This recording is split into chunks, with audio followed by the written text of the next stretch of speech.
I should have been retired, or dead, or training young commissars in the academy. Yet the higher-ups decided I should do one special mission before hanging up my hat.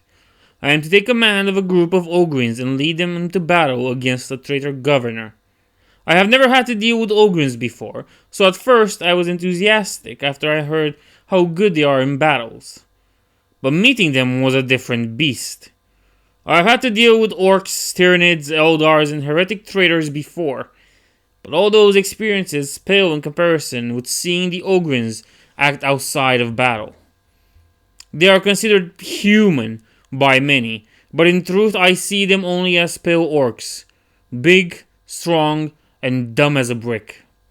I am to take care of a group of 9 of them. They all have names, but they all look alike, like they were born from the same litter.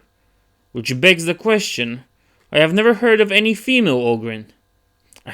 It's better I stop thinking about this before the wrath of the Inquisition comes upon me.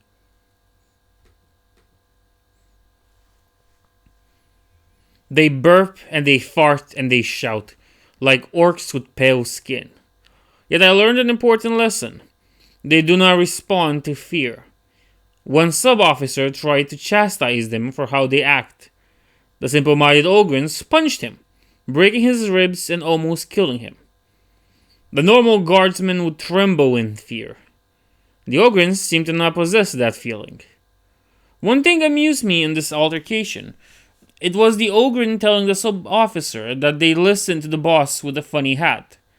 Normally, this would be a sign of disrespect that would see a bolter round between the eyes. But the Ogryn seemed sincere, so for a moment I left my Commissar training aside and tried to rationalize with him. Human to abhuman. Needless to say, conventional wisdom does not apply to the Ogryns. They speak words, but I doubt they know the meaning of what they speak or hear. So I changed my approach once more. If they would act like children, I should treat them like children. I promise that each will receive a badge of honor, blessed by the Emperor himself. They will just eat quietly. The smiles on their faces were dumb, like a child when promised candy. I told them they will receive their badge once they show to the Emperor that they can eat like normal humans. And, to my surprise, the Ogryns went quiet and ate in peace. The only downside is that now here I am in my office making stars out of paper and drawing a table on them. I will tell them that they must eat quietly so they can keep this blessing. Should they not, they will lose it. The Emperor's badge of the most well-mannered at the table.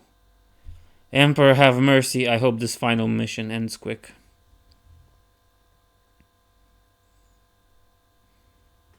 The happiness the Ogryn showed for those paper stars is one I have not seen even in children. They might be brutes, but their devotion to the Emperor is unquestionable. But no good thing lasts forever. For in this fight against the traitor governor, we are to be deployed alongside a different regiment. The best one to ever exist in the history of the Empire. Cadians. This honors me, but the Ogryns somehow managed to shame me in front of the Cadians. One Ogryn thought that a Cadian called him dumb. If that is true, then the Cadian is not wrong. Too bad we will never get to know the Cadian's story now. But luckily, he lives without teeth and a tongue. Almost lost an eye. Oh, the pleadings and apologies I had to give to that Cadian commander for this. It will shame any commissar in the academy. But I have to leave my pride aside so the Imperium stands united. Of course, I bellowed to the Ogryn's ear off. But he looked at me like a dumb dog that knows not why his owner yells at him. But he is sad that the owner yells at him. If I cannot keep my men from trying to kill our allies, then Emperor, take me now. I have devised a system. It is not perfect, I must admit, but it is one that will work. I have given the Ogryns a code of conduct of how to act. Should they respect it, they will receive a star, and once they accumulate 10 stars, they will receive a badge blessed by the Emperor. The code is made of simple rules.